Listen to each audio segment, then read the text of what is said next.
ರಾಮಚಂದ್ರ ಅವ್ರ ಜೊತೆ ರೌಡಿಗಳು ಕ್ರಿಕೆಟ್ ಬುಕ್ಕಿಗಳು ಇದ್ದರೆ ಹೇಳಿ, ಪೊಲೀಸ್ನವರು ರೌಡಿಗಳು ಕ್ರಿಕೆಟ್ ಬುಕ್ಕಿಗಳಿಗೆ ಕಾನೂನಲ್ಲಿ ಏನಿದೆ ಅದನ್ನು ಕ್ರಮ ಕೈಗೊಂಡಿದ್ದಾರೆ.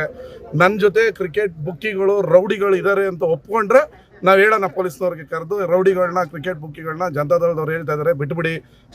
ಮಂಡ್ಯದ ಮಕ್ಕಳು ಕ್ರಿಕೆಟ್ದಿಂದ ಮನೆಯಲ್ಲಿ ಸೂಸೈಡ್ ಮಾಡ್ಕೊಳ್ಳೋ ಥರ ಆಗಿದ್ದಾರೆ. ಕ್ರಿಕೆಟ್ ಬಂತು ಅಂದರೆ ಇವನು ಯಾವನೋ ಒಬ್ಬ ಚೆನ್ನಾಗಿರೋಕ್ಕೋಸ್ಕರ ಕ್ರಿಕೆಟ್ ಬುಕ್ಕಿ ಮಾಡಿಕೊಂಡು ಇಡೀ ಮಂಡ್ಯದ ಹುಡುಗರುಗಳನ್ನ ಕ್ರಿಕೆಟ್ ಬುಕ್ಕಿಗೆ ಬೀಳಿಸ್ತಾ ಇದ್ದಾರೆ. ಜನತಾದಳದವರು ಕ್ರಿಕೆಟ್ ಬುಕ್ಕಿಗೆ ರೌಡಿಗಳಿಗೆ, ಬೆಂಗಳೂರು ರೌಡಿಗಳು ಕರ್ಕೊಂಬಂದು ಇಲ್ಲಿ ಪಂಚಾಯಿತಿಯಲ್ಲಿ ಅಂಡರ್ ವರ್ಲ್ಡನ್ನು ಮಂಡ್ಯಕ್ಕೆ ತರಬೇಕು ಅಂತ ಏನಾದ್ರು ಜನತಾದಳದವರು ಆಸೆ ಪಟ್ಟಿದ್ರೆ ನಾವು ಪೊಲೀಸ್ನವ್ರಿಗೆ ಹೇಳ್ತೀವಿ, ಜನತಾದಳ ರೌಡಿಗಳಿಗೆ ಕ್ರಿಕೆಟ್ ಬುಕ್ಕಿಗಳಿಗೆ ಬೆಂಬಲ ಕೊಡ್ತಾರೆ. ನೀವು ಯಾರು ನಾವು ಜನತಾದಳ ಕಾರ್ಯಕರ್ತರು ಈಗ ಇಲ್ಲೂ ಈ ಊರಲ್ಲೂ ಜನತಾದಳ ಕಾರ್ಯಕರ್ತರು ಅವರಪ್ಪ, ಯಾವನ ಪೊಲೀಸ್ನವ್ರು ಮುಟ್ಟವ್ರ? ನಮ್ಮೂರಲ್ಲೂ ಗಣಕದಲ್ಲೂ ಅವ್ರೆ, ನನ್ನ ಮೇಲೂ ಜನತಾದಳ ಕಾರ್ಯಕರ್ತರು ಅವ್ರಿ. ಇಡೀ ಮಂಡ್ಯ ಕ್ಷೇತ್ರದಲ್ಲಿ ಜನತಾದಳ ಕಾರ್ಯಕರ್ತರು ಅವ್ರೆ. ರೌಡಿಗಳಿಗೆ ಕ್ರಿಕೆಟ್ ಬುಕ್ಕಿಗಳಿಗೆ ನಾನು ಬೆಂಬಲ ಕೊಡ್ತೀನಿ ಅಂತ ಹೇಳಿ ರಾಮಚಂದ್ರ ಅವರು ನಾವು ಹೇಳ್ತೀವಿ ಪೊಲೀಸ್ನವ್ರಿಗೆ, ಜನತಾದಳದವರು ರೌಡಿಗಳಿಗೆ ಕ್ರಿಕೆಟ್ ಬುಕ್ಕಿಗಳಿಗೆ ಬೆಂಬಲ ಕೊಡ್ತಾರೆ, ನೀವೇನು ತೊಂದರೆ ಕೊಡಬೇಡಿ ಅಂತ. ಕಾನೂನು ಹಂಗಾದ್ರೆ ರೌಡಿಸಮ್ ಮಾಡಿಕೊಂಡು ಲಾಂಗ್ ಹಿಡ್ಕೊಂಡು ಊರೊಳಗಡೆ ಹಿಂಗೆ ಅನ್ಕೊಂಡು ಹೋಗ್ಬಿಟ್ರೆ ಬಿಟ್ಬಿಡ್ಬೇಕು.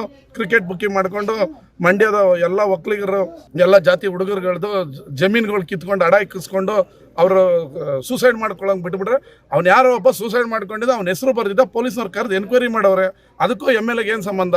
ಅವನು ಯಾವನ ಮಚ್ಚಿಡ್ಕೊಂಡು ಊರಲ್ಲಿ ಓಡಾಡ್ತಿದ್ದ, ಅವ್ನು ಹಿಡ್ಕೊಂಡು ಪೊಲೀಸ್ನವ್ರು ವರ್ಕ್ ಮಾಡೋರೆ, ನನಗೂ ಅದಕ್ಕೇನು ಸಂಬಂಧ?